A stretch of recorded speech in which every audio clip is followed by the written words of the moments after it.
할렐루야, 반갑습니다. 5대 제사를 살펴본 지 7주가 되었습니다. 반복해서 드리는 말씀입니다만은 5대 제사를 살펴보는 이유는 예배가 하나님과의 만남에 대한 자리이고, 하나님과의 만남은 대충 이루어지는 것이 아니라 하나님께서 원하심이 있는데 그 모습이 5대 제사의 내용 속에 들어있기 때문입니다. 지금까지 우리가 살펴보았던 그 5대 제사 중에 4가지를 살펴보았는데요. 드려지는 그 제물, 곧 드려지는 방식을 보면 제사마다 독특하고 특별한 내용들이 있습니다. 번제는 제물을 전부 태워 드리는 제사로 온전한 예배와 또 회개, 헌신, 희생을 가르치는 그런 제사가 바로 번제입니다. 두 번째 살펴보았던 제사는 소제입니다. 소제는 드리는 방식은 가장 좋은 곡물을 수확해서 고운 가루로 갈고 거기에 기름을 넣고 또 반죽하고 그 위에 유향을 넣고 놓고 누룩을 넣지 않고 빵을 구워서 제물을 드리는 제사입니다. 그래서 고운 가루로 갈아지는 것은 예배자의 육의 소욕이 벗겨지고 성령의 인도하심으로 살아가기를 원하시는 제사의 성격이 담긴 것이 바로 소제입니다. 세 번째 우리가 살펴봤던 제사는 화목제입니다.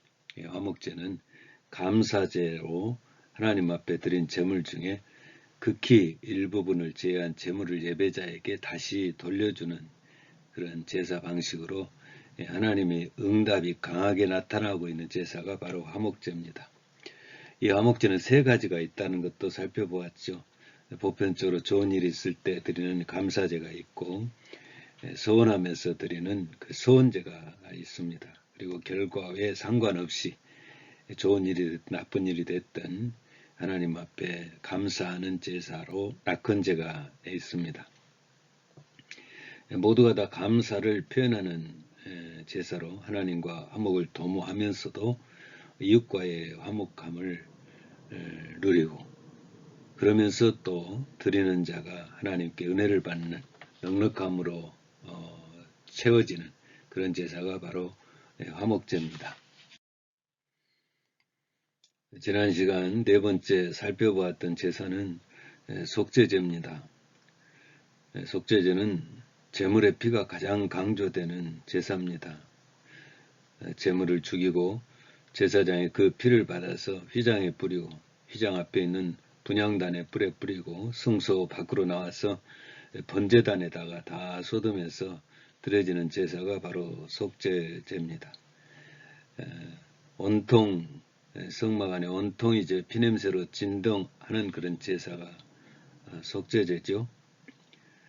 이러한 그 피로 드리는 그런 제사, 이 제사를 보게 되면은 예수님의 십자가의 피의 그 공로를 우리가 생각할 수 있고 우리 예수님의 피값으로 우리가 하나님 앞에 죄사함을 받고 하나님 앞에 나아갈 수 있음을 볼 수 있고 또 온통 그 피범벅으로 드려지게 하심으로 하나님께서 이 죄를 얼마나 싫어하고 계신가 하는 것도 알 수가 있습니다.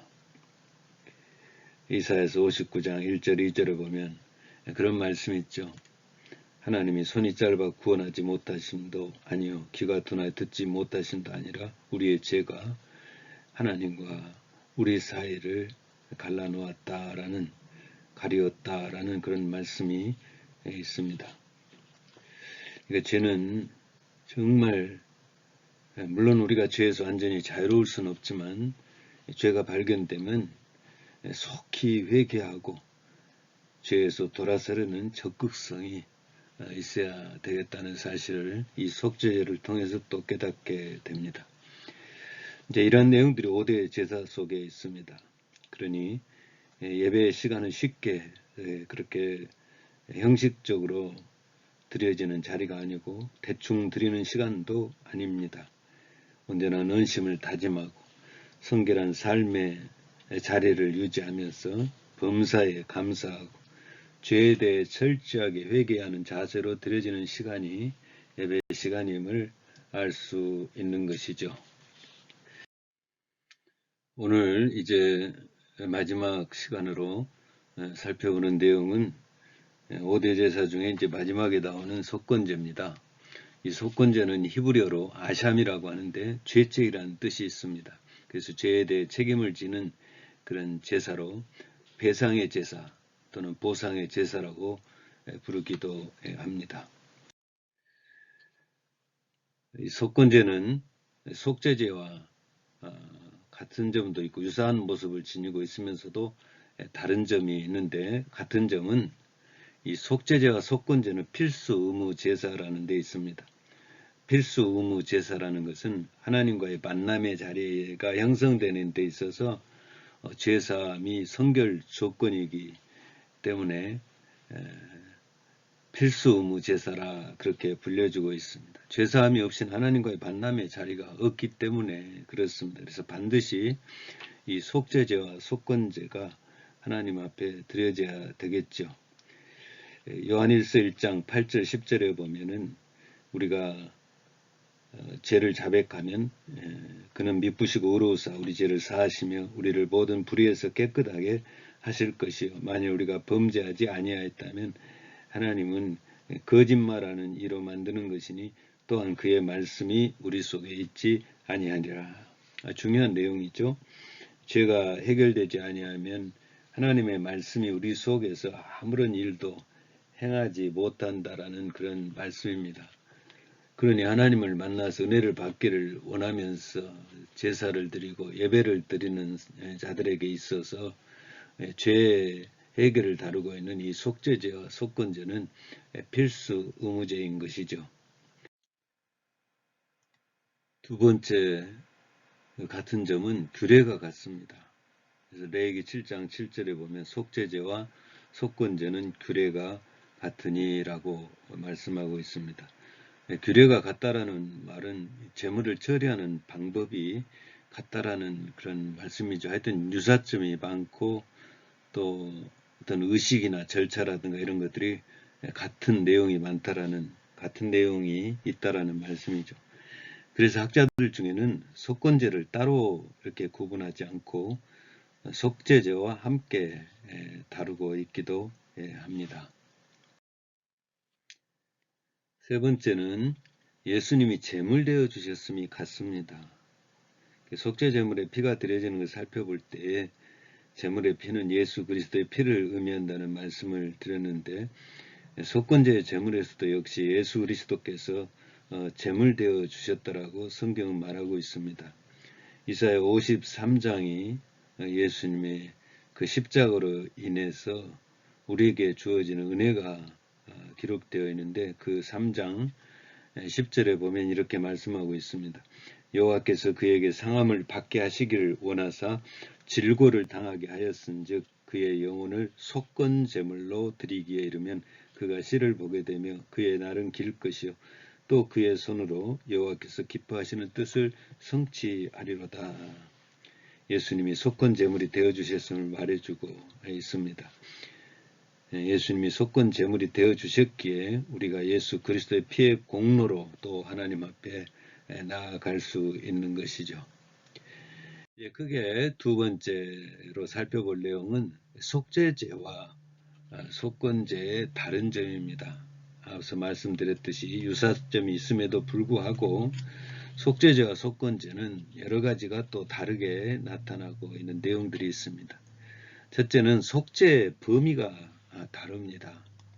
그래서 이 속죄제의 히브리어인 하타트는 하나님의 법에서 벗어난 자가 죄로부터 청결과 속죄함을 얻기 위하여 드리는 제사를 바로 속죄제라 이렇게 이야기하고 있는데, 이 하나님의 법에서 벗어났다 할 때 범주는 내가 행위를 하지 않았다 하더라도 근본적으로 그 내재되어 있는 죄의 성품, 소위 말하면 원죄까지도 포함되는 그런 죄를 다루고 있는 것이 바로 속죄제죠.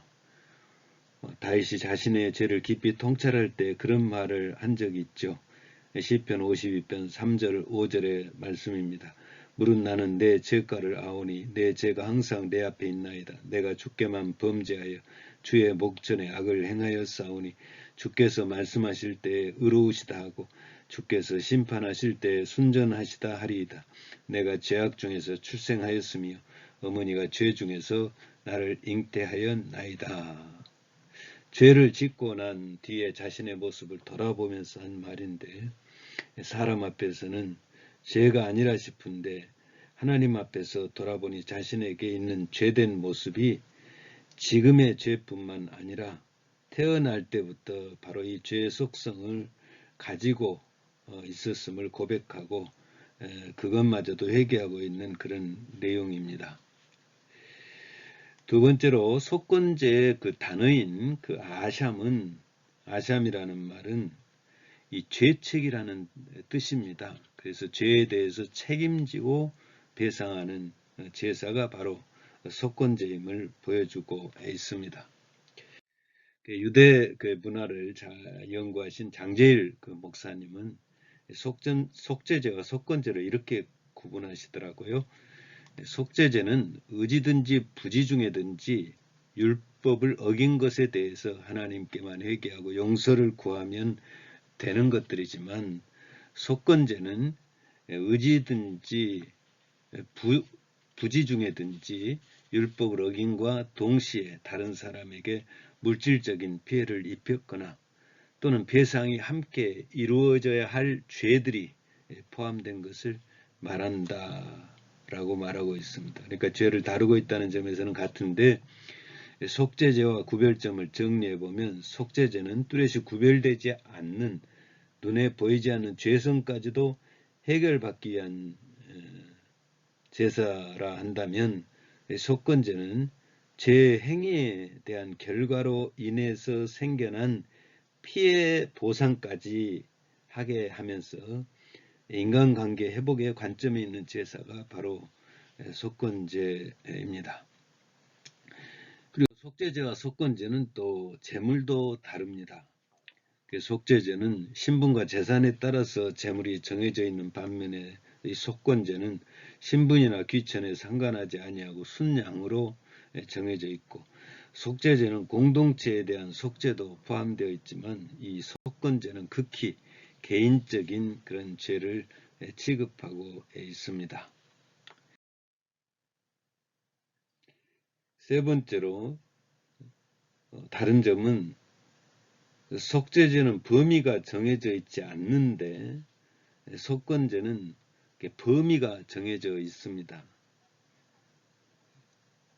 성물에 대해서 해를 끼칠 경우에 보게 되면 레위기 5장 15절 16절에 말씀합니다. 누구든지 여호와의 성물에 대하여 부지 중에 범죄하였으면 여호와께 속건제를 드리되 성물에 대한 잘못을 보상하되 그것의 5분의 1을 더하여 제사장에게 줄 것이요 제사장은 그 속건제의 순양으로 그를 위하여 속죄한 즉 그가 사함을 받으리라.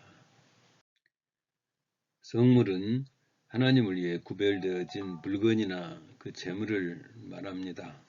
그 성물에 대해서 죄를 범한다는 것은 이러한 것들을 함부로 여긴다는 것이죠. 그 내용을 좀 살펴보면은 성물을 고의적으로 파괴한다거나 또는 성물 재물을 내 마음대로 유용한다거나 하나님 앞에 드려진 헌금을 의미 없이 사용한다거나 나의 욕심을 채우는 데 쓴다거나 또 마땅히 드려야 될 재물을 드리지 못한다거나 그러할 때에 바로 하나님 앞에 속건 재물을 드려야 되죠. 신명기 12장 11절에 보게 되면은 너희는 너희 하나님 여호와께 자기 이름을 두시려고 택하실 그것으로 내가 명령하는 모든 것을 가지고 갈지니 너희의 번제와 너희 희생과 너희의 11조와 너희 손의 거제와 너희가 여호와께 서원하는 모든 아름다운 서물을 가져가고, 말라기서 3장 8절에는 11조를 또 구별해 놨죠. 그러니까 11조도 바로 성물이 되는 것입니다. 말라기 3장 8절에 말씀합니다. 사람이 어찌 하나님의 것을 도둑질하겠느냐. 그러나 너희는 나의 것을 도둑질하고도 말하기를 우리가 어떻게 주의 것을 도둑질하였나이까 하는도다. 이는 곧 11조와 봉헌 물이라. 뭐 기물도 마찬가지죠. 기물을 드릴 때는 좋은 것으로 드려야 되고, 기물로 드린 그 성물은 함부로 취급해서도 안 되고, 또 고의적으로 해를 끼쳐서도 안 되고, 손상을 입혀서도 안 됩니다. 만약 그런 일을 내가 했다면 또 하나님 앞에 속건 제물을 드려야 되겠죠. 두 번째는 하나님의 계명을 어기는 경우에도 속건제를 드려야 됐습니다. 레위기 5장 17절 18절에 말씀하면 만일 누구든지 여호와의 계명 중 하나를 부지 중에 범하여도 허물이라 벌을 당할 것이니 그는 네가 지정한 가치대로 양떼 중 흠없는 순양을 속건제물로 제사장에게로 가져갈 것이요 제사장은 그가 부지 중에 범죄한 허물을 위하여 속죄한 즉 그가 사함을 받으리라. 하나님의 계명을 어길 때에도 반드시 하나님 앞에 제물을 가지고 가서 이 속건 제사를 드려야 되었습니다. 세 번째는 이웃의 재산에 해를 끼쳤을 때 드리는 제사가 바로 속건제입니다. 레위기 6장 2절 3절에 말씀합니다. 누구든지 여호와께 신실하지 못하여 범죄하되 곧 이웃이 맡긴 물건이나 전당물을 속이거나 도둑질하거나 착취하고도 사실을 부인하거나 남의 잃은 물건을 줍고도 사실을 부인하여 거짓 맹세하는 등 사람이 이 모든 일 중에 하나라도 행하여 범죄하면 속건제를 드려야 될 내용, 그 속건제를 드려야 되는 그 사유 5가지가 나오고 있죠. 이웃에게 맡긴 물건을 모른다고 돌려주지 않을 때, 또 담보물을 속일 때, 남의 것을 도둑질하고 착취할 때, 남의 물건을 줍고도 부인할 때, 또 거짓 증거에 남에게 손해를 끼치는 행위를 했을 때 속건제를 드려야 되었습니다. 그러니까 종합해 보면 타인의 것을 내 것으로 만들려 하거나 타인에게 손해를 끼치는 그러한 행위를 했거나 타인의 것임을 알면서도 돌려주지 않는 그런 행위를 했을 때 속건제 대상이 되는 것입니다. 네 번째로 속건제를 드리기 전에 반드시 배상하게 하셨습니다. 속죄제는 하나님 앞에 지은 죄에 드려지는 제사를 속건제는 반드시 배상과 함께 드려지는 제사가 바로 속건제입니다. 레위기 6장 5절에 말씀합니다. 그 거짓 맹세한 모든 물건을 돌려보내되 곧 그 본래 물건의 5분의 1을 더하여 돌려보낼 것이니 그 죄가 드러나는 날에 그 임자에게 줄 것이요 말했습니다. 5대 제사 중에 가장 두드러진 특징 중에 그 하나죠. 속건제는 반드시 배상의 원칙이 있습니다. 그래서 모든 제물은 하나님과 혹은 제사장과 이웃과 함께 나누면서 드려지는 제사였는데 하나님의 성물에 대한 범죄와 이웃 재산에 대해서 손해를 끼치는 경우에 드리는 속건제는 상대에게 해를 끼친 금액에다가 5분의 1을 더해서 갚은 후에 속건제를 드리게 했습니다. 그래서 만약에 10만 원의 손해를 끼쳤다면 12만 원을 갚게 하시고 하나님 앞에는 순양을 드리게 하신 것이죠. 그런데 5분의 1은 공식적인 배상이고요. 때로는 하나님이 더 많은 액수로 배상하게 하시는 경우도 있습니다. 출애굽기 22장 1절에 보게 되면 사람이 소나 양을 도둑질하여 잡거나 팔면 그는 소 한 마리에 소 5마리로 갚고 양 한 마리, 양 4마리로 갚을지니라. 여러분 기억나는 그런 신약의 한 사건이 있죠. 세리장이던 삭개오가 구원받는 사건이 나오는데 그가 세금을 걷어들이면서 괴로워하다가 예수님을 만나게 되죠. 예수님을 만나 은혜를 받게 되면서 그 삭개오가 우리 예수님께 이렇게 말합니다. 삭개오가 서서 주께 여짜오되 주여 보시옵소서 내 소유의 절반을 가난한 자들에게 주겠사오며 만일 누구의 것을 속여 빼앗은 일이 있으면 네 갑절이나 갖게 하겠나이다. 삭개오가 누구의 것을 속여서 빼앗은 일이 있으면 네 갑절이나 받겠나이다 라고 말한 것은 바로 이 속건제를 기억하면서 하는 말인 것을 우리가 알 수가 있죠. 귀한 내용입니다. 자신이 해를 끼친 사실 알았으면 반드시 갚고 그리고 하나님 앞에 속건제를 드리는 그런 배상의 제도가 담겨 있는 것이 속건제입니다. 말씀을 맺습니다. 속건제를 통해서 하나님이 받고자 하시는 그런 예배자의 모습을 정리해 볼 수 있습니다. 첫째는 하나님과의 관계에서 죄가 걸림돌이 되지 않게 하시기 위함인 것을 알 수 있습니다. 이 속죄제와 속건제에 대한 말씀을 보면 두 제사의 내용 중에 그 유난히 나타나는 단어, 조금 더 관심을 갖게 하는 단어가 부지중회라는 단어입니다. 속죄제를 말씀하실 때도 이 부지중회라는 말이 나오는데요. 레위기 4장 13절 14절에 보게 되면 이렇게 말씀합니다.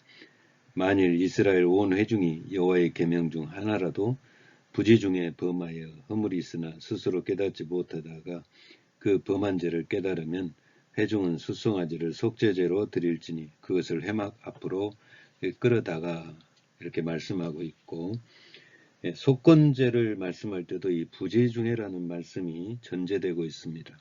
레위기 5장 15절 16절에 보게 되면은 누구든지 여호와의 성물에 대하여 부지중에 범죄하였으면 이라는 말씀이 나오고, 레위기 5장 17절에도 만일 누구든지 여호와의 계명 중 하나를 부지중에 범하여도 라는 말씀이 나옵니다. 그러니까 이 부지중에라는 말에는 이런 가정이 담겨 있죠. 우리가 혹 모르게 죄를 지을 수 있고 그리고 지나칠 수도 있는데 후에 죄의 문제를 알게 되면 반드시 속건제를 드려야 됨을 알려주는 말씀입니다. 그러니까 내가 모르고 했다 할지라도 내 의도가 아니었다라고 할지라도 전혀 의도한 바가 없다 할지라도 만약에 깨닫게 되면 반드시 속건제를 드려야 됨을 알려주는 그런 말씀이죠.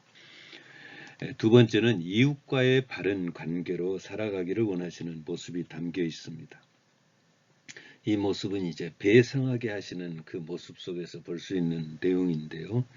민수기 5장 6절 7절에 보면 이런 말씀이 있습니다.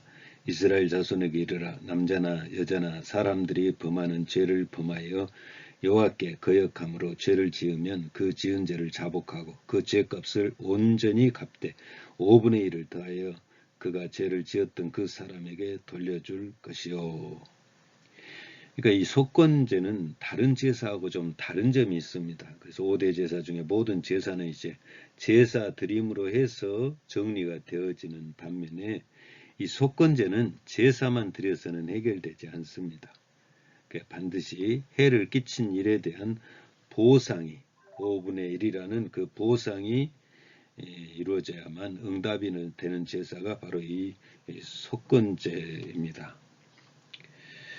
그러니까 이 속건제의 모습을 보게 되면은 하나님의 사랑과 이웃 사랑이 함께 가는 것을 이렇게 보게 됩니다. 그러니까 이웃을 대하는 자세는 하나님을 사랑하는 자에게 반드시 있어야 되는 그런 하나님의 요구이신 것을 보게 되죠. 레위기 19장 18절에 말씀합니다. 원수를 갚지 말며 동포를 원망하지 말며 내 이웃 사랑하기를 네 자신과 같이 사랑하라. 나는 여호와이니라. 신약성경을 보게 되면 율법사들이 예수님께 그런 질문을 하죠. 첫째 되는 계명이 무엇입니까? 그때 예수님께서 이렇게 대답하십니다. 마태복음 23장 37절 예수께서 이르시되 내 마음을 다하고 목숨을 다하고 뜻을 다하여 주 너의 하나님을 사랑하라 하셨으니 이것이 크고 첫째 되는 계명이요 둘째도 그와 같으니 내 이웃을 네 자신같이 사랑하라 하셨으니 라고 그렇게 대답하십니다. 이 속건제에서 이웃에게 해를 끼쳤을 경우 5분의 1을 그 배상하게 하신 것은 이웃과의 관계를 좋게 하시기 위함이죠. 잘못을 알고 용서를 구하는데 배상보다 더 현실적인 것이 없습니다. 보상할 수 없는 상황이라면 몰라도 보상할 수 있는데도 불구하고 말로 미안하다고 한다면 상대방이 쉽게 받아들이겠습니까? 지갑을 보고 2만 원 몰래 가져가 써놓고는 미안하다고 말로 해서 해결되는 게 아니죠. 갚으면서 미안하다고 해야 용서가 되는 게 아니겠습니까? 거기다가 5분의 1인 4,000원을 더해서 24,000원을 주면서 죄송하다고 잘못했다고 그렇게 용서를 구한다면 진정성도 느껴지고 또 받는 사람의 입장에서 정말 온전하게 용서할 수 있는 그런 내용이 되는 것이 아니겠습니까? 물질뿐만 아닙니다. 잘못된 말로 상대방의 명예를 실추시켰다면 이 또한 속건제의 대상입니다. 하지도 않은 일을 했다고 모함할 경우도 마찬가지로 속건제의 대상이죠. 마태복음 5장 22절 예수님 말씀합니다. 나는 너희에게 이르노니 형제에게 노하는 자마다 심판을 받게 되고 형제를 대하여 나가라는 자는 공회에 잡혀가게 되고 미련한 놈이라는 자는 지옥불에 들어가게 되리라. 에베소서 5장 29절도 말씀합니다. 무릇 더러운 말은 너희 입 밖에도 내지 말고 오직 덕을 세우는 데 소용되는 대로 선한 말을 하여 듣는 자들에게 은혜를 끼치게 하라. 상대방에 대해서 말을 할 때도 조심해야 됩니다. 무시하기보다는 존중하고 말을 하더라도 사실 여부를 확인하고 정확하게 말해야 될 줄로 믿습니다. 또 5분의 1을 배상하게 하신 것은 죄책에 대한 자유함을 누리도록 하기 위함입니다. 잘못을 시인하고 5분의 1을 배상하고 나면 상대방뿐 아니라 자신에게도 하나님 앞에서도 자유하고 상대방에게는 물론이고 또 잘못한 일에 대해서도 자기 스스로 양심에 좀 더 자유함, 편안함을 느끼게 되죠. 5분의 1을 더해서 배상하게 하신 또 다른 이유는 죄에 대해서 책임을 묻고 계신 하나님의 그 의도를 볼 수 있고요.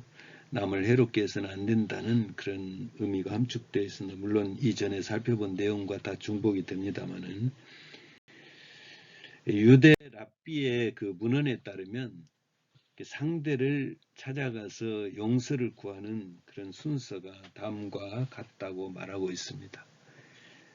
타인에게 이제 부지 중에 죄 지은 것이 생각나면 찾아가서 용서를 구하고 잘못을 행하지 않겠다고 다짐을 하고 또 잘못한 일에 대해서 5분의 1을 더해서 배상을 하고 성전에서는 순양 한 마리로 속건 제사를 드린다.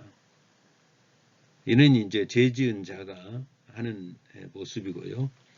이때 이제 배상을 받는 이웃의 태도도 나오고 있습니다. 이때 이웃의 태도는 정죄하거나 비웃거나 경멸하는 그 자세를 가져서는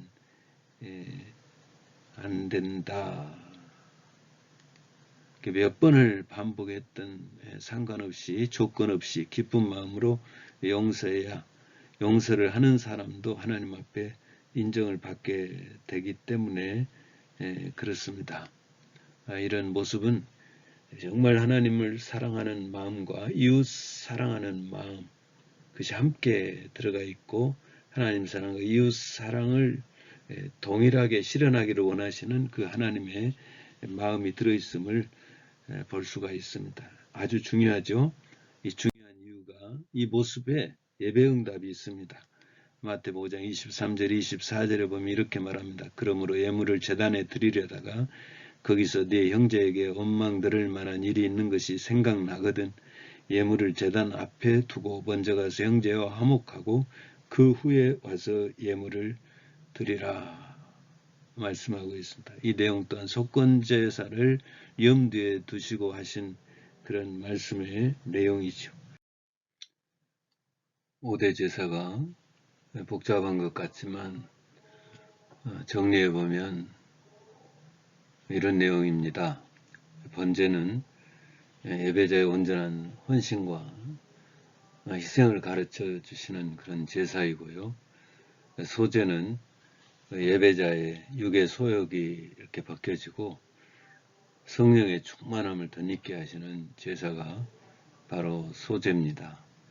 그리고 화목제는 감사를 통하여 세 가지 감사 말씀드렸죠. 보편적인 감사, 서원을 통한 감사, 그리고 좋은 일이 있든지 좋지 않은 일이 있든지 드리는 감사, 그걸 낙헌 제사라고 그러는데, 그런 감사를 통해서 이제 하나님과 좋은 관계를 맺게 하신 그런 제사가 바로 화목제입니다. 속죄제는 속죄를 통하여 하나님과의 온전한 만남을 허락하여 주시고, 속건제는 실제적인 배상을 통하여 하나님과의 그 속죄함을 받는 것뿐 아니라 이웃과의 그 좋은 관계를 유지하게 하시는, 그러면서 하나님 사랑과 이웃 사랑을 동시로 이렇게 실천하게 만드시는 그런 방식이 바로 속건제 속에 담겨 있습니다. 이 5대 제사를 보게 되면은 하나님께서 뭘 우리에게 받으시기 위해서 이런 제도를 만드신 것이 아니고, 이런 의식을, 이런 절차를 이렇게 만드신 것이 아니라 모두가 다 우리를 위한 그런 우리에게 은혜를 베푸시기 위해서 만든 제도인 것을 알 수가 있습니다. 그래서 하나님 앞에서 온전한 만남을 이루고 하나님께서 주시는 큰 은혜를 받고 세상 속에 나아가서 하나님의 영광을 돌려드리는, 하나님이 주신 힘으로 살아가게 하시는 그런 자리가 바로 제사의 자리인 것이죠. 이것이 이제 신약시대의 예배로 이렇게 드려지게 됩니다.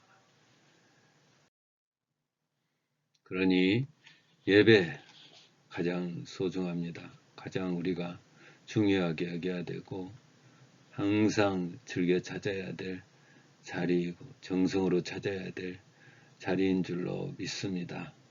거기에 아버지께서 은혜 베푸실 자를 찾기 때문에 그렇습니다. 우리 예수님께서 요한복음 4장 23절에 이렇게 말씀합니다. 아버지께 참되게 예배하는 자들은 영과 진리로 예배할 때가 오나니 곧 이때라. 아버지께서는 자기에게 이렇게 예배하는 자들을 찾으시느니라. 찾는다라는 말씀을 하나님께서 스카웃 할 자를 살피신다라는 말씀입니다. 내 마음에 내가 원하는 방식으로 예배드리는 자를 찾고 계시는 그런 자리가, 은혜 베풀 자를 찾는 자리가 바로 예배의 자리인 것을 말씀하고 있죠. 그 자리를 잘 보여주고 있는 것이 5대 제사의 내용입니다. 그리고 그 내용에는 다 하나님의 은혜가 준비되어 있죠. 이 5대 제사에 준비된 그 하나님의 은혜, 온전한 예배자로 세워지기를 원하는 우리 모두에게 풍성하게 부어지기를 주의 이름으로 축원합니다. 기도하겠습니다.